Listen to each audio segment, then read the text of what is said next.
In England on September 22, 1921, a patent was issued to a G. Benny. It had the following description: suspended vehicles. An aircraft is accommodated between a pair of rigid tracks by bogies and guide wheels.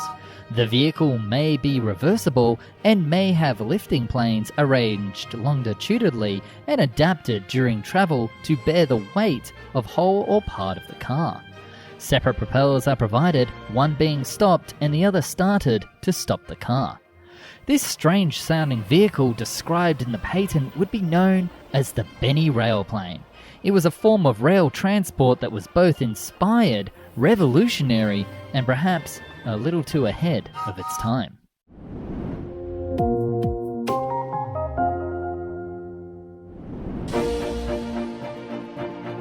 The story of the railplane starts and ends with its creator, and the two are intertwined. To talk about one involves the other. The inventor of the Benny Railplane was a certain George Benny, born in 1891 in Aldhouse, south of the River Clyde, in what is known as today a suburb of Glasgow. Benny, the son of an engineer, was always something of a dreamer and loved gadgets and machines growing up. He had a particular passion for trains, although, as the name of his invention suggests, it was an aeroplane technology that would make the railplane unique. Benny had decided by 1920 that trains would move more efficiently and faster if they were electrically powered and used propellers instead of steam from coal. Furthermore, he believed strongly that this train should ride above the ground, as to not be slowed down or hindered by other traffic. And so he commenced development of his plane on rails in 1921. However, there was a glitch in his ambition. Benny himself had no formal engineering training. And so he turned to a Mr. Hugh Fraser to be the consultant engineer on the project.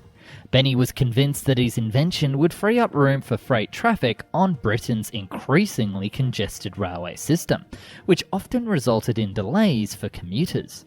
He also argued that his railplane would be less expensive to operate than conventional trains of the time. There would also be a cost benefit of freeing up existing rail infrastructure exclusively for freight rail, meaning commuter trains would run both quicker and with no delay. So what did the Benny railcar actually look like? It was cigar-shaped, reminiscent of a small submarine or a robotic underwater vessel.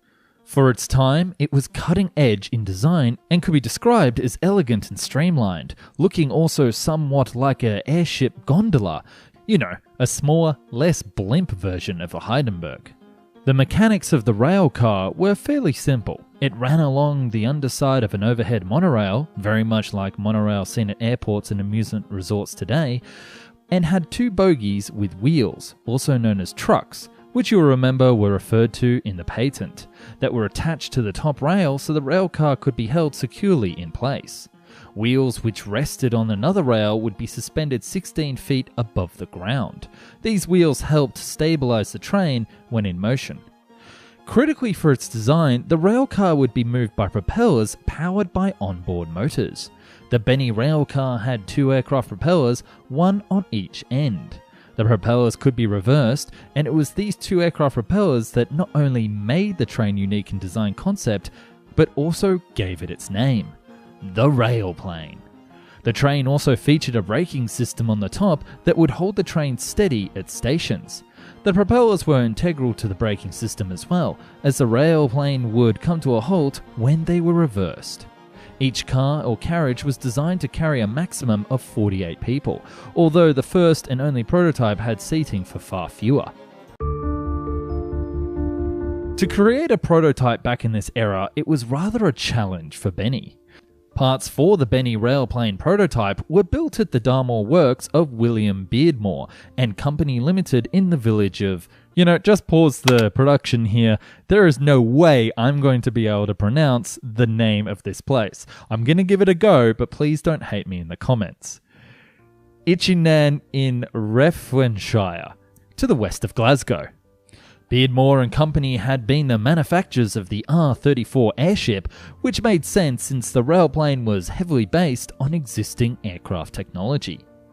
A prototype comprising of an elevated track and a propeller-driven carriage suspended from a monorail was then built on a trial stretch of track. The test track was 130 yards or 119 metres in length along an existing railway in Mingrave, off the Glasgow and Mingrave Junction Railway, and located between Minnelgrave and Hillfoot stations. The development of the prototype at Mingrave took place between 1929 and 1930. It seems for Benny that his idea actually worked, and the train of tomorrow was arriving at the station. The prototype Benny railcar at Minnelgrave was finally opened to the public on July 8, 1930. A test run would be done with journalists and guests on board. Although the prototype didn't exceed 50 miles or 80 kilometers per hour, the test was still heralded as a smashing success. The guests on board loved the experience. One journalist called it a wonderful product of British brains. People were enthused by how smooth and comfortable the railcar felt in motion thanks to its upper and lower tracks. Conventional trains at the time were anything but smooth and quiet. These trains were bumpy and loud, wheezing and shuddering as they trundled past. Not that pleasant. Here was a ride that was luxuriously smooth and oh so quiet. An invited guest on the test run had this to say: "The railplane operated with a perfect smoothness, and passengers only knew that the car was moving by gazing out of the window at the passing landscape. There was no bumping over rails, smoke, or whistles shrieking. A ride in the coach is sheer delight." Right away, the public started to imagine what it would be like to commute all around Britain this revolutionary new train. Imagine what that might have meant for a banker having to commute back and forth between Glasgow and Edinburgh every day. Some of those on board of the test run were almost certainly dreaming of commuter trips like that.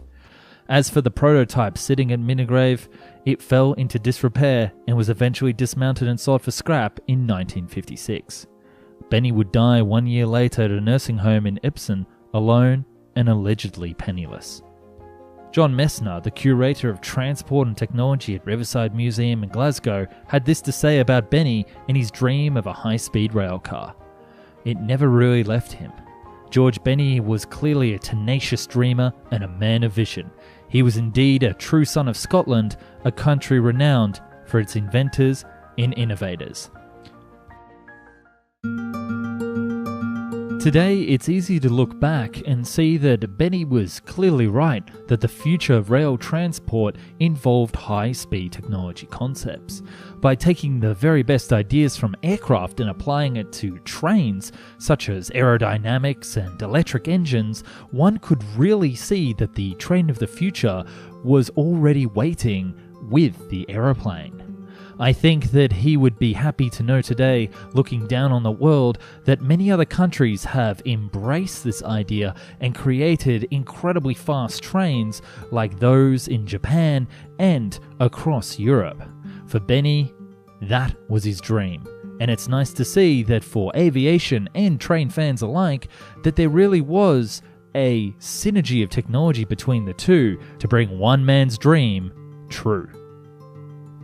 Thanks so much for taking the time today to watch this little strange video on what is supposed to be an aviation channel about a train that dreamed it could. One of those mysterious things from history that really required some type of explanation.